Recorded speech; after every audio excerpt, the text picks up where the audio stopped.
Olá pessoal, eu sou o professor Arnaldo Aguiar, esse é o canal Arnaldo ADM e hoje nós estamos aqui com o Jordano Carvalho, empreendedor da Nerd Shop. Nós vamos falar um pouco sobre a sua carreira e sobre o seu negócio e os vários desafios que ele tem enfrentado. Jordano, boa noite. Boa noite, gente. Que lugar é esse que nós estamos? Bom, a gente está aqui no Carvalho Super da Avenida São Sebastião, né? A gente tem o quiosque da Nerd Shop aqui instalado no Carvalho desde 2015 e nós estamos aqui. Em Parnaíba. Em Parnaíba. Certo. Jordano, para quem nos assiste, Jordano é também um grande amigo que eu tenho. A gente se conheceu na época da faculdade. Isso... Já tem uns 20 anos quase, Arnaldo. 20 anos passados já. Nós estivemos juntos no desafio do Tombom. O Jordano foi uma peça muito importante para que a gente pudesse chegar nos 3 anos de Tombom e somar tanta experiência. Sempre que a gente se encontra, a gente lembra de algumas experiências daquela época. Mas queria que você começasse falando a respeito da sua infância, Jordano. Vamos lá. Eu nasci em Parnaíba, eu nasci na década de 80, que eu digo que foi uma das melhores décadas para se viver, infância e juventude. Eu tive a sorte de nascer nessa época, né? E eu acho que desde essa minha infância eu comecei a consumir esse tipo de produto ligado à cultura nerd, né? Que hoje é bastante divulgado, mas naquela época era mais história em quadrinhos, filmes e desenhos que passavam na TV, né? Eu gostava muito, também brincava na rua com meus amigos. Naquela época era a diversão da criançada, era brincar na rua ou então jogar videogame e assistir televisão. O sonho de ser o Batman ou o Homem-Aranha, né? Era o sonho de ser o Batman. Durante meus 12, 13 anos. E Jordano, e depois disso, depois dessa época em que passou a infância brincando na rua, correndo e sendo Batman, como foi que você, quando chegou na época de decidir que caminho trilhar, você escolheu a administração, mas também teve um outro curso? Teve, ali final da adolescência, né? Por volta do fim dos anos 90, eu terminei o ensino médio em 97 e aí eu fiz o vestibular primeiro, foi para Biologia na UESP.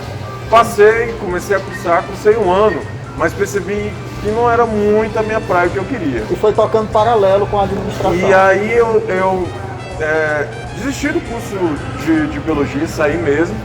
Aí voltei, ainda cursei mais uns 6 meses ali de cursinho para dar uma reativada, isso no Cobrão. E quando foi na virada 99-2000, eu escolhi administração, né? Aqui no campus Reis Veloso. E aí passei. Comecei meu curso no ano de 2000. Ah, começou em 2000 Foi, só. comecei em 2000. Começou um pouco antes, Eu comecei 2 anos antes, e aí por várias questões que eu acabei atrasando meu curso, atrasei bem meu curso, mas depois a gente compensou com qualitativo, né? Com a qualidade. Acabei perdendo a quantidade, me formei em mais de 5 anos e meio, mas acabei ganhando muito na formação, tanto na rede de contato, com os colegas, quanto com professores. Porque mesmo eu e o Arnaldo, a gente não tendo começado juntos, mas a universidade permite isso, que você pague cadeiras, né, com pessoas que começaram antes, começaram depois, e assim você tem essa rede de contatos e amigos que se formam, independente de você ter começado junto. E a empresa Júnior, né, eu acho que um dos grandes, Pedro Pinto mencionou, o entrevistado, né, da entrevista anterior do Arnaldo, mencionou a importância da empresa Júnior para a vida dele, para a minha vida também, né? Eu entrei na universidade e com um mês, um pouco mais de um mês, já estava em algum projeto da empresa Júnior. Aí, só justificando nós estarmos de máscara ainda, porque apesar de já estar um pouco mais brando a exigência com relação às máscaras, mas como nós estamos num ambiente fechado, nós preferimos manter o respeito às regras. Jordano, com a experiência do curso de Biologia, você teve também a experiência de sala de aula. Sim. Como é que foi isso? Eu fui professor, né? Antes de ser empreendedor, Eu fui professor durante 3 ou 4 anos, não lembro exatamente. Eu era professor da disciplina de geografia, né? Isso eu comecei o curso de administração e paralelo ao curso eu era aquele professor substituto. O governo do estado sempre fazia, né? Esse seletivo para professores, eu fazia as provas. A de geografia nem era biologia. Né? Não, nem era biologia. Eu não conseguia na área de biologia, eram as 2 áreas que eu me identificava. E aí, paralelo ao curso de administração, eu era professor, ali eu tinha meus 20 e poucos anos, era professor de geografia de ensino fundamental, né? 5ª ou 8ª série. Perfeito. E como foi a descoberta desse mercado, nerd? Você já falou que consumia na infância, sim. Mas a gente sempre tem um hiato aí da infância para a parte adulta, né? Como é que foi o reencontro? Vamos lá. Quando eu comecei a loja, a ideia da loja, eu já tinha, 32 anos, né? Imagina aí a diferença de tempo da adolescência até ter a ideia de montar esse negócio. Então, peraí, vamos ajudar aqui quem está nos assistindo. Isso. Você entrou na faculdade com Entrei na faculdade com 20 anos. E aí, o que você fez até lá? Vamos lá, eu fui professor durante esse período, também eu fui estagiário na Secretaria de Fazenda e faz tudo no Tombom, uma das melhores experiências que eu tive. O Arnaldo era meu patrão. Muito boa, foi muito bom. E também eu tive banda, eu já toquei, né? Não pode esquecer do Roberto, Bob também foi meu patrão. Eu também tocava na banda, Besouros da Silva, que talvez vocês já tenham ouvido falar, baterista da banda. Tudo isso era fonte de renda que eu tinha, né? Até terminar o meu curso. E aí a ideia da Nerd Shop veio em 2012. Então foi mais ou menos uns 5 a 7 anos depois que eu terminei o curso de administração. Eu fiz pós-graduação em marketing e vendas, né? Alguns anos após eu ter terminado meu curso. Você foi embora para Teresina, né? Foi, eu fiquei 2 anos lá. Morei também 1 ano em Piripiri. Trabalhou numa empresa de... Em Piripiri era uma empresa que trabalhava com a instalação de redes elétricas.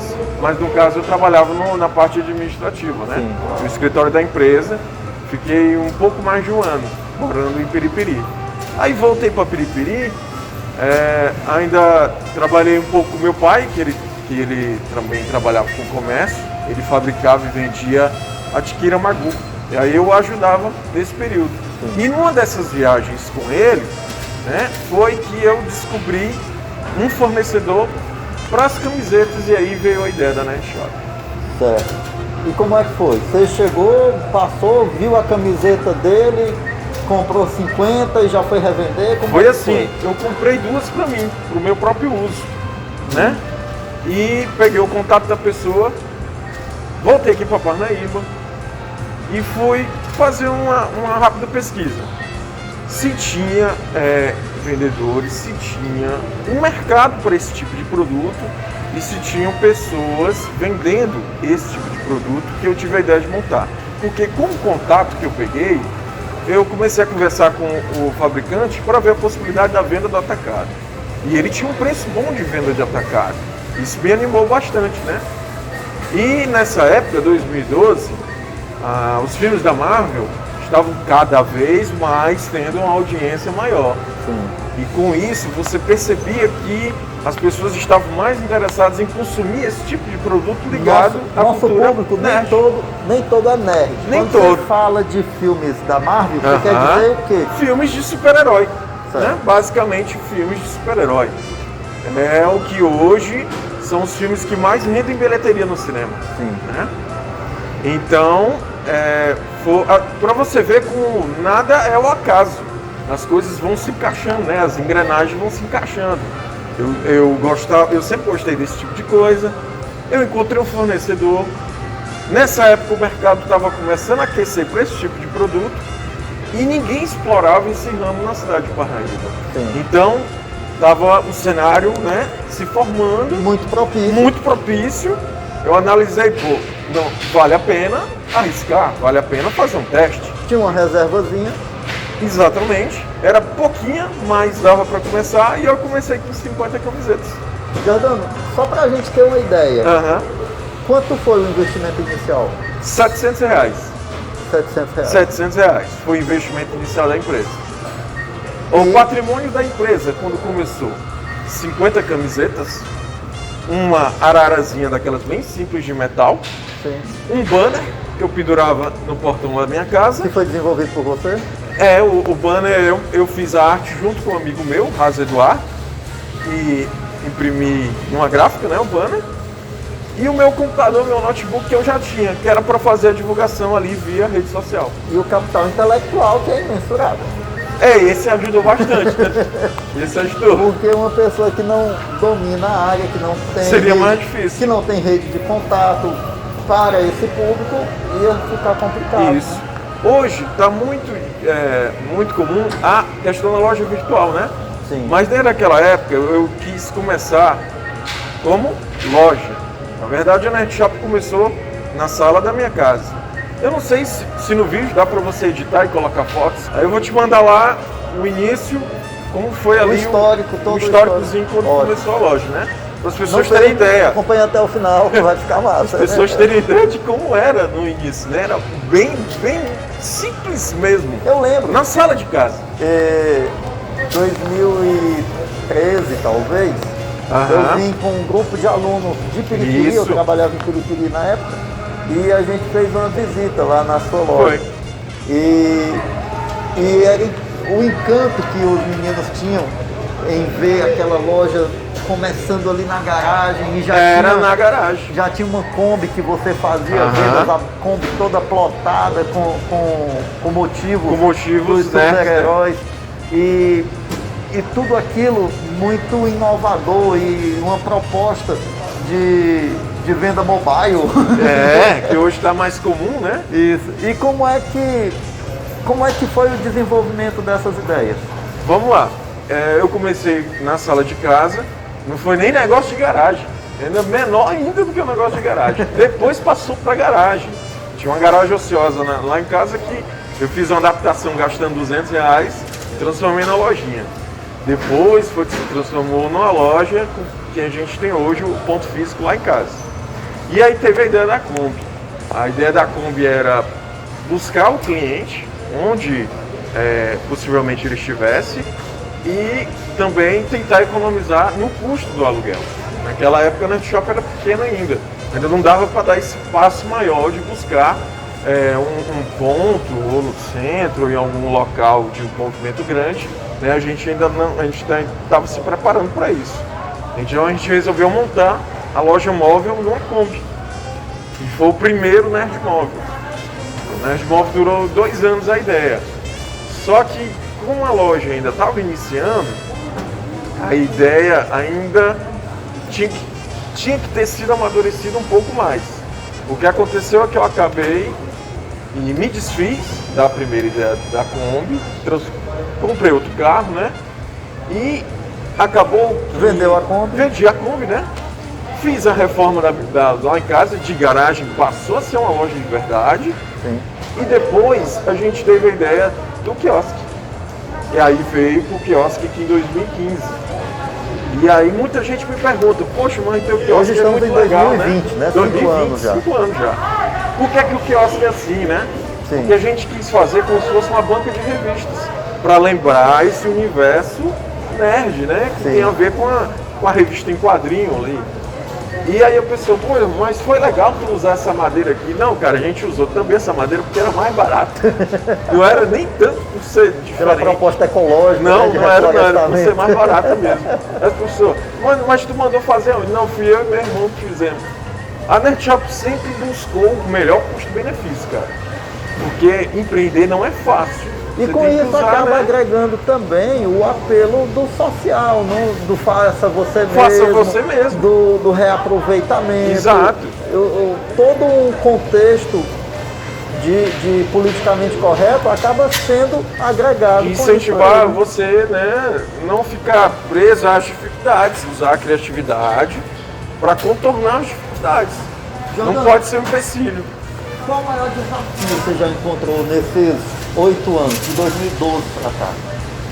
Um dos maiores desafios é encontrar fornecedores que consigam atender o prazo que a gente quer, que a gente consiga ter um preço bom de compra para poder ter um preço final de venda. Alinhado à qualidade. Alinhado à qualidade. Então, ainda hoje a gente luta para buscar fornecedores para dar certo. Tanto a questão das próprias camisetas como dos produtos. Ainda hoje a camiseta é terceirizada? Isso, ainda hoje é terceirizada. Porque eu já analisei, coloquei no papel direitinho, e a gente ainda não tem um giro suficiente para se propor a montar a nossa própria produção. A gente tem que ter um giro que eu falo é uma venda mensal de camisetas que possa compensar você ter o investimento em material humano e material para a produção das próprias camisetas. Comprar as máquinas de costura, contratar costureiro para poder... E a mão de obra também, para esse tipo de produto, não é tão simples assim que você imagina aqui em Parnaíba, né? A pintura também é terceirizada ou você faz? É feito no mesmo lugar. Sim. Tanto camiseta e pintura é feito no mesmo lugar. Então as pessoas perguntam por que a gente não fabrica ainda? Porque a gente não pode pular etapas. Você tem que ir indo devagar à medida que você vai aprendendo nesse ramo. Eu não posso dar passos muito largos para não me comprometer, por exemplo, porque eu vou ter que me comprometer com pessoas, eu vou contratar pessoas para trabalharem para mim, e aí a gente, por exemplo, ninguém previa esse coronavírus esse ano. Já pensou se eu monto toda essa estrutura e paraliso tudo, aí eu ia ter que conversar com empregados e tal, ninguém sabia que isso ia existir. Porque ficou mais fácil para eu tentar contornar, sendo apenas eu, a minha esposa, a Milena, e junto com a irmã dela, que às vezes fica aqui no quiosque pra gente. Como foi essa saída? Qual saída vocês encontraram para contornar? Como foi, né? Coronavírus. Pois bem, logo no início... capítulo, né? É um capítulo. Todo mundo vai ter isso aí na vida. O que é que eu fiz na época do coronavírus? Nós fechamos as 3 lojas que a gente tem, né? Quais são? Nós temos a loja, a primeira, que é na Pira Machado, próximo à Universidade Federal, que é lá na minha casa. Nós temos uma unidade no centro e nós temos aqui o quiosque. Certo. E fechamos encerramos as atividades nas 3, durante o período de 1 mês, logo ali no início da quarentena. Ficou vendendo pela internet ou nem pela internet? Ficamos vendendo pelo WhatsApp e Instagram, e eu fazia as entregas no meu carro. Certo. Só que não correspondia, Arnaldo, nem a 20% da venda das lojas funcionando aberta, né? Sim. Eu tinha uma pequena reserva, a gordura que eu chamo, fui queimando essa gordura, até que eu percebi que mais um mês iria complicar bastante o nosso capital de giro. Foi aí que eu resolvi o meu bote salva-vidas, que eu digo. O quiosque, como a gente já falou, funciona dentro do Carvalho Supermercado. E o Carvalho não fechou, os supermercados não fecharam, né? E eu percebi, vou tentar, vou lá abrir devagarzinho para ver se dá certo. Se chegarem assim, Jordão, você não pode abrir e tal, beleza, a gente fecha, né? E volta a entregar, fazer apenas o delivery. Mas aí deu certo, a gente funcionou em tempo reduzido. E eu digo aqui que o quiosque, ele sustentou a NetShop durante um período assim, de 2 a 3 meses. Eu consegui negociar meu aluguel no centro, né? A dona do ponto foi bastante compreensiva. A gente negociou durante uma redução do valor, durante um certo período. Ou seja, a gente pagou o aluguel no centro para garantir a nossa localização lá. Porque é difícil você conseguir um espaço. Qual é o endereço lá? Rua Marquês do Herval, número 463. Fica próximo ali à Praça Coronel Jonas, né? Fica entre a Praça Coronel Jonas e a Praça Santo Antônio. Isso, ali, né? Que é uma rua que sempre passa as vans que vem ali da Praça Santo Antônio, né? Sim. E aí eu digo que nós conseguimos atravessar a crise aqui do coronavírus, né? Graças a essa reserva que a gente tinha, um controle financeiro bem rígido que eu tenho, do que entra, do que sai, dos gastos que eu tenho que fazer, né? E o quiosque que foi nosso bote salva-vidas, como eu digo. Sim. Ele que pagou minhas contas, né? Pagou o aluguel lá do centro, pagou o seu próprio aluguel. E eu só não fiz foi comprar mercadoria. Até porque não tinha como comprar. Tava tudo fechado, Mas tinha o estoque das 3 lojas. Mas tinha o estoque das 3 lojas, né? Que a gente ia, tava ali devagarzinho, ia vendendo, é um estoque, de certa forma, Arnaldo, razoável, né? Sim. Dava para ir aguentando assim até uns 5 meses assim. Jordano, a gente percebe aqui na sua carta de produtos alguns produtos que não são exatamente do universo nerd, né? A gente vê aqui Mickey, Minnie, algumas coisas. Isso que proposta é? Isso foi o seguinte, a gente teve que expandir, porque o público feminino, ele também gosta de consumir esse tipo de produto que a gente tem, principalmente as camisetas. Aí aqui entra minha esposa. Nós criamos uma linha feminina, que é a Garota Retrô. Por que Garota Retrô? Porque a minha esposa gosta muito desse universo antigo, ela gosta muito dessas coisas vintage, né? E a gente resolveu criar essa linha feminina, que é a Garota Retrô Camisetas. É ela que toma de conta. Não é a Nerd Shop. A Nerd Shop não banca a Garota Retrô. É independente, respira sozinho, tem a própria, como é que eu posso dizer, o próprio fluxo de caixa, tudo dela, tudo separadinho. Eu lembro que ela começou com uma bicicleta. Começou com uma bicicleta vintage lá na pracinha do Ladino, depois foi para um Fusca, que ela tem hoje ainda, nessa proposta, né? Nessa proposta móvel, e depois a gente resolveu fundir as duas ideias, né? E ela fica sob o guarda-chuva da Nerd Shop. Sim. E aí, quando a gente conseguir, né, a nossa ideia é expandir uma loja maior no centro, a gente vai criar toda uma seção, né, vai ser o conceito loja dentro de loja. Sim. Ela vai ter toda a seção, digamos assim, Garota Retrô, para lembrar esse universo vintage ali, anos 50, anos 60, que é a cara dela, né? Por isso que a gente vê aqui atrás essa questão dessas camisetas um pouco diferente das camisetas da pegada herói. Da pegada herói, né? Porque é esse lance dela. Perfeito. Jordano, vocês pensam em transformar em franquia um dia? Já pensei. A princípio eu ainda penso em ter mais lojas próprias.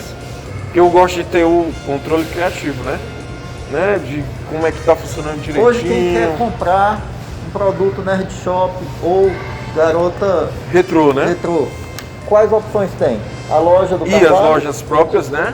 Que é a loja na Pedro Machado, que é a loja matriz. E o quiosque aqui dentro do Carvalho Super na São Sebastião. Temos a nossa loja no centro, na Marquês do Equal. O horário de funcionamento? O horário de funcionamento. A loja da Pedro Machado, por enquanto, está em stand-by. Porque lá quem me ajuda são... A minha tia e minha mãe são idosas, e aí com o corona a gente resolveu deixar em stand-by lá. Momentaneamente. Momentaneamente está em stand-by e não está funcionando. Certo. O quiosque funciona de 15h30 às 19h30. É o horário de pico do supermercado, a gente vai junto. Certo. Né? Não funciona pela manhã? Não funciona pela manhã porque... De 3h30 a gente analisou que não vale a pena por enquanto. Às 7h30 da noite. Isso. E aí temos a loja do centro, funciona de 8 a meio-dia, 14 às 17h30. E tem o Nerd Móvel que voltou. Você falou da Kombi. E aí a gente terminou o projeto da Kombi 2014, mas ela voltou agora, esse ano. Qual diferença tem agora? Qual é a diferença daquela época para agora? Sim.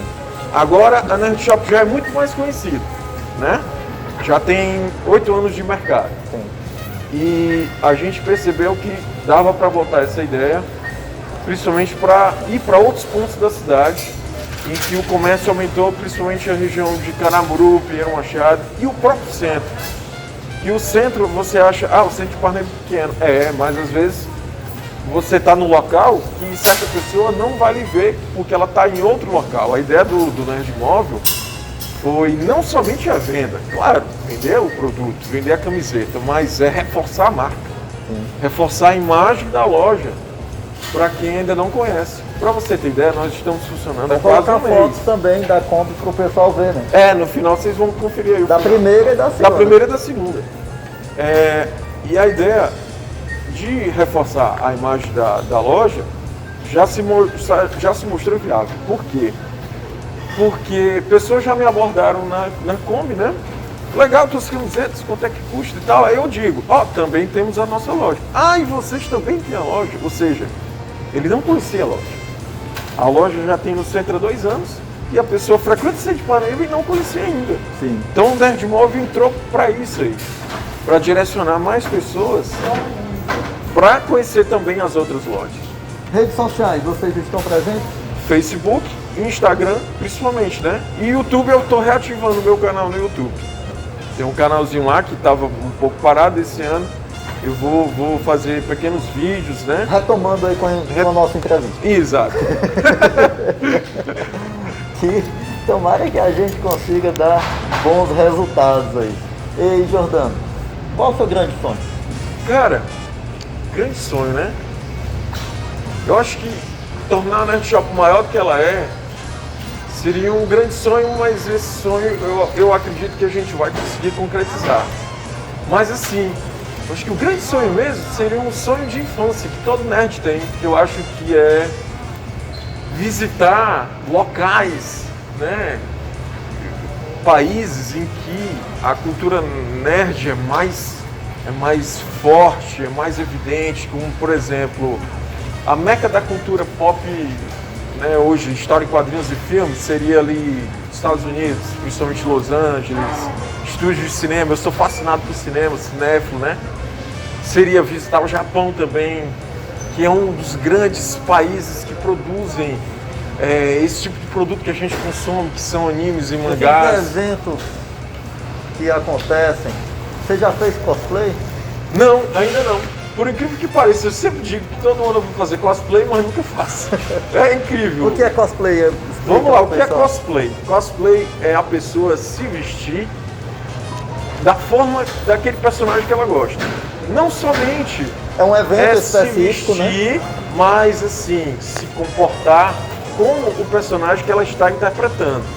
Não é se fantasiar, não é somente uma fantasia. Ela tenta fazer da maneira mais próxima, né, do personagem que ela está representando. E geralmente os cosplays participam dos eventos nerds. Dos eventos em que você, né, tem reunido ali aquela parte da população do jovem que gosta de consumir esse tipo de produto. Tanto o nerd clássico, como do quadrinho, do filme, da série, como o otaku, que é aquele que consome o mangá e o anime, né? Jordano, a gente já está quase concluindo aqui. Eu queria que você falasse pra gente, dentro dessa sua experiência toda profissional, vamos lá, e de estudo, porque envolve muito estudo envolve, também. Sim, ó. O universo nerd, quando você pega uma revista em quadrinhos e vai folhear, não é só desfrute, é estudo ali, é estudo, né? Também. É estudo também. Queria que você dissesse pra gente, agora vamos filosofar com os meus amigos, qual é a diferença entre fracasso e sucesso? Vamos lá, eu acho que a diferença básica eu acho que é não desistir. Porque o fracasso, eu acho que quando você erra, perde, não consegue aquilo que você está almejando, e você desistir, eu acho que isso é o fracasso. Você tropeçar, vamos dizer, você tem uma empresa aí, poxa, infelizmente não foi dessa vez, eu quebrei, né? A minha empresa não vai conseguir sobreviver, mas eu acho que daquilo ali você tem que tirar um aprendizado e não desistir, continuar, e ir tentando. O Disney quebrou 2 vezes, até conseguir na 3ª vez, e o nome Disney hoje, né? Então, essa eu acho que é a diferença, é não desistir, é persistir, é tentar de uma outra forma, até você conseguir chegar lá no sucesso. E qual o peso da comunicação para se atingir o sucesso? De como saber, né, comunicar o que você quer transmitir para o seu público. Eu acho que primeiro você tem que entender do que você quer trabalhar. Acho que você tem que entender o produto que você trabalha, o público que você tem, e a partir desses dois nortes que você tem, fica mais fácil de você falar com o seu público, né? Perfeito. Eu acho que dessa maneira. Jordano, tem gente lá, vai trabalhar. Olha, tem gente aqui, tem que trabalhar, você não paga assim não. A você que está conosco até agora, muito obrigado por nos acompanhar. Muito obrigado ao Gilvan, que está fazendo esse trabalho de captura de som, imagem, vai fazer o trabalho de edição. E se você está assistindo é porque o trabalho do Gilvan foi bem feito. Jordano, de fato, de verdade, muito obrigado. Valeu, gente. Não é raro a gente se encontrar e conversar. Não é raro. Mas dessa vez, de forma tão popular, tão pública, é a primeira vez. Muito obrigado, meu grande amigo. Valeu, Arnaldo. Muito obrigado a Deus pelo convite. Pela força para trabalhar, pela coragem, pela inteligência. De novo, muito obrigado a você e vamos botar para gerar.